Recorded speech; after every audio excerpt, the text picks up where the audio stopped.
Now, to strike one target, Russia has to use up to 16 glide bombs.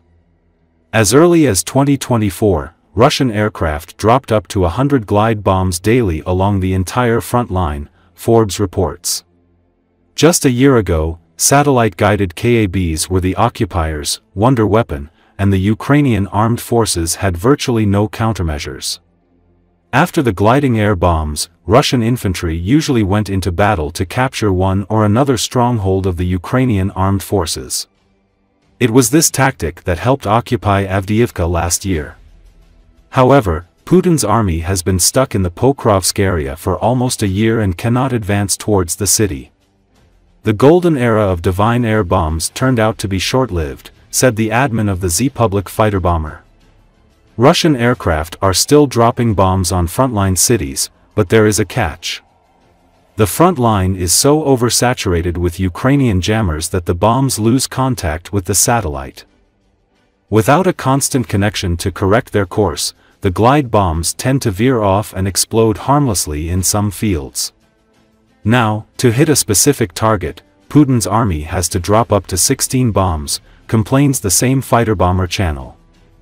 And although the bombs themselves are not that expensive, around $25,000 per unit, getting the Su planes into the air is expensive. Intensive jamming by Ukraine has also stopped many Russian drones, forcing desperate Russian operators to switch to more expensive fiber-optic drones, which send and receive signals over long, thin cables rather than radio. The jamming effectively accomplished what the Ukrainian Air Force had been trying to achieve with its expensive, vulnerable S-300, Patriot, and SAMP/T surface-to-air batteries, which can hit Russian aircraft but have always been too few in number to fully protect the front lines in Ukrainian cities. Experts say that the Russian army also jams the Ukrainian Armed Forces radio signals, but enemy jammers are not as effective.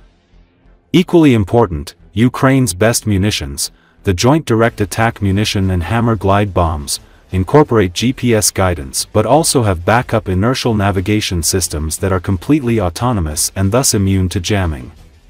Analyst Mark Schneider, in a 2022 essay for the Proceedings, the U.S. Navy's professional journal, concluded that Russian missiles are often only a tenth as accurate as their makers claim.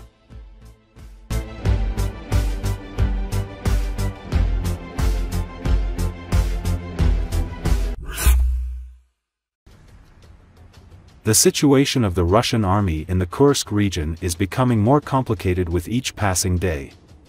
Currently, Ukraine controls the district center of Sudza and its environs. According to reports from the field, Russian units are currently concentrating their main efforts on destroying Ukrainian army's logistical communications. The village of Kurilovka came under the control of the Russian armed forces.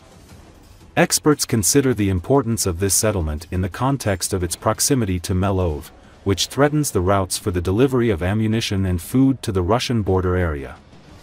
Judging by the reports from the field, Ukraine understands this very well.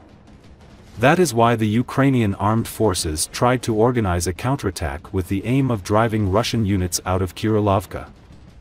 The clearing of Kurilovka creates a springboard for a further offensive. At the same time, heavy fighting is being observed in the area of the settlement of Lebedevka, which is already half controlled by Russian troops. However, pockets of resistance to the Ukrainian armed forces still remain on the northern and eastern outskirts of the village. The militants of the Russian regime are now experiencing serious problems in the area of Sverdlovskovo. At the same time, attempts by the Russian armed forces to counterattack again resulted in heavy losses for them. Russia is losing stability in this sector, which limits its maneuverability and creates a threat to the further advance of the Russian armed forces. Military experts note that in order to stop the offensive of the Russian armed forces in the Kursk region and limit the work of aviation, the Ukrainian armed forces began to actively use American F-16 fighters in the border area. At the same time, it is emphasized that Ukrainian pilots are trying to operate without entering the zone of Russian air defense, intercepting attack aircraft and reconnaissance UAVs of the Russian armed forces. Experts emphasize that the presence of F-16 requires increased attention from Russian air defense forces, especially in the context of possible attacks on strike aircraft and drones of the Russian armed forces. Russia tries to limit effectiveness of aircrafts by electronic warfare systems.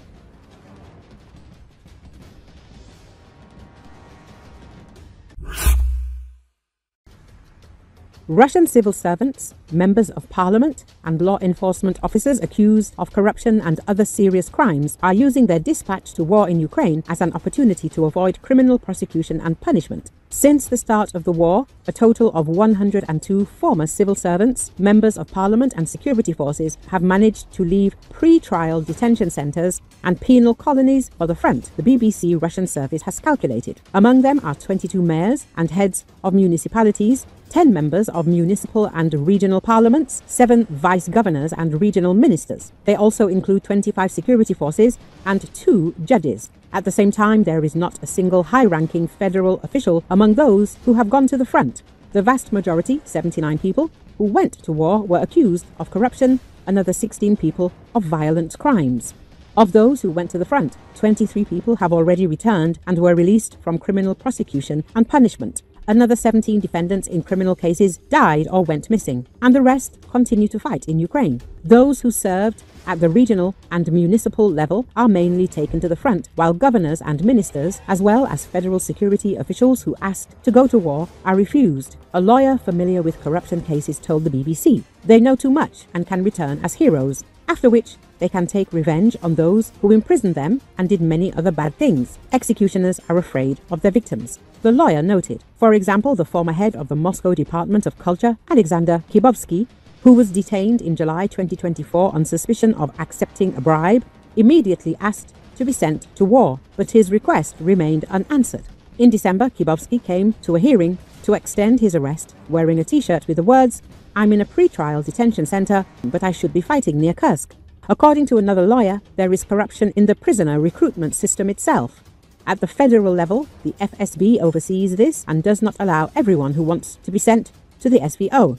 And at the grassroots level, control is weakened or does not exist at all, and the recruitment process is more active. He explained, if the FSB carries out operational support for the case, then the likelihood of going to the front before the verdict is reduced to 0. This is a mass phenomenon, confirmed lawyer Ivan Mironov.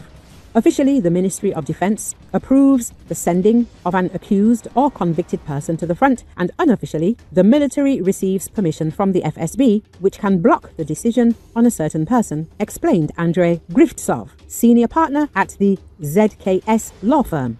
That is why, according to him, people involved in high-profile cases, including those related to large bribes and showdowns with the special services, rarely go to the front.